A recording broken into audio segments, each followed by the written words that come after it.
دوسرے کے لیے ایم فل یا پی ایچ ڈی مقالہ لکھنا، کسی دوسرے بندے کے لیے ایم فل یا پی ایچ ڈی کا مقالہ اجرت پر لکھنا ٹھیک ہے یا نہیں؟ حماد صاحب کہاں سے ٹھیک ہو گیا، دھوکہ ہے۔ پی ایچ ڈی مقالہ جب جمع ہوتا ہے، سبمٹ ہوتا ہے، تو اس میں یہ سمجھا جاتا ہے کہ اس نے لکھا ہے، اسی بیس پہ اس کو ڈگری ملتی ہے، آپ اس کے لیے لکھ کے دے رہے ہیں تو دھوکہ ہے، گناہ میں تعاون ہے۔ جون جولائی کی اسکول کی فیس اور وین کی فیس لینا۔ جون جولائی میں اسکول کی چھٹیاں ہوتی ہیں تو اسکول وین والے وین سروس نہیں دیتے لیکن اس کی فیس لیتے ہیں، کیا یہ فیس ان کے لیے جائز ہے؟ فرحان صاحب کراچی سے۔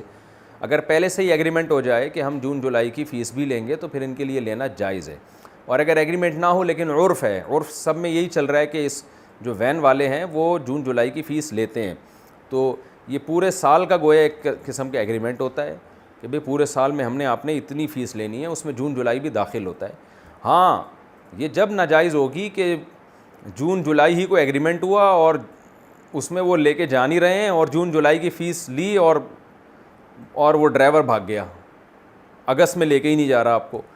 تو کام کچھ بھی نہیں ہوا اور فیس 2 مہینے کی لے رہا ہے، یہ اس صورت میں ناجائز ہوگا۔ لیکن اگر وہ مئی میں بھی آپ کے بچوں کو سروس دے رہا ہے اور اگست میں بھی سروس دے رہا ہے اور وہ باؤنڈ ہے اس بیس پر کہ میں مئی میں بھی سروس دوں گا، اگست میں بھی جولائی میں بھی، اگست میں بھی، سپٹمبر میں بھی، تو اس دوران اگر 2 مہینے آ جاتے ہیں تو وہ چھٹیوں کے پہلے سے اگر ایگریمنٹ ہوتا ہے تو وہ لینا جائز ہے اس کے لیے، اور اگر ایگریمنٹ نہیں ہے عرف ہے تو بھی لینا جائز ہے۔ ایسی صورت میں اگر کوئی وین والا ایگریمنٹ کرتا ہے والدین سے کہ بھئی میں ہر مہینے آپ کے بچے سے وین کی اتنی فیس لوں گا، تو والدین پر لازم ہے کہ اگر وہ جون جولائی کی فیس نہیں دینا چاہتے تو وہ پہلے سے بول دیں،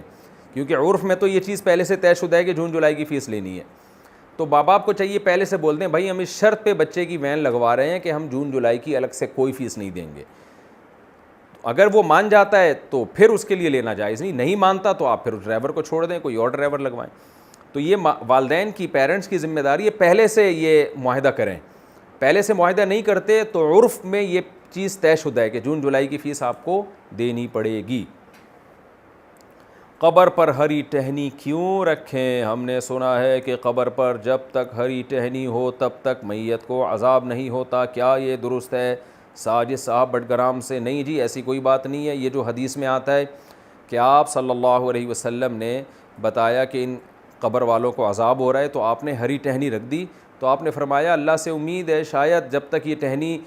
سوکھتی نہیں ہے ان پر عذاب قبر میں کمی ہو، تو یہ نبی کی خصوصیت تھی، تو اس لیے یہ نبی کے ساتھ خاص ہے۔ ہم نہیں دیکھتے صحابہ کرام میں اس کا کوئی رواج ہو کہ صحابہ کرام نے بعد میں ایسا کیا ہو، تو اس لیے نبی کی خصوصیت ہے، اس پر دوسروں کو قیاس کرنا جائز نہیں ہے، کیونکہ اسلاف سے یہ بالکل ثابت نہیں ہے، تو خود نبی کے دور میں دوبارہ بھی کبھی نبی سے ثابت نہیں ہے، تو اس لیے یہ خاصیت تھی، نبی صلی اللہ علیہ وسلم کو بذریعہ وحی بتایا گیا تھا کہ آپ ٹہنی گاڑ دیں تو ان کو تخفیف ہوگی۔ ہمارے لیے یہ عمل سنت نہیں ہے، ہمیں بس چاہیے کہ میت کے لیے مغفرت کی دعا کریں۔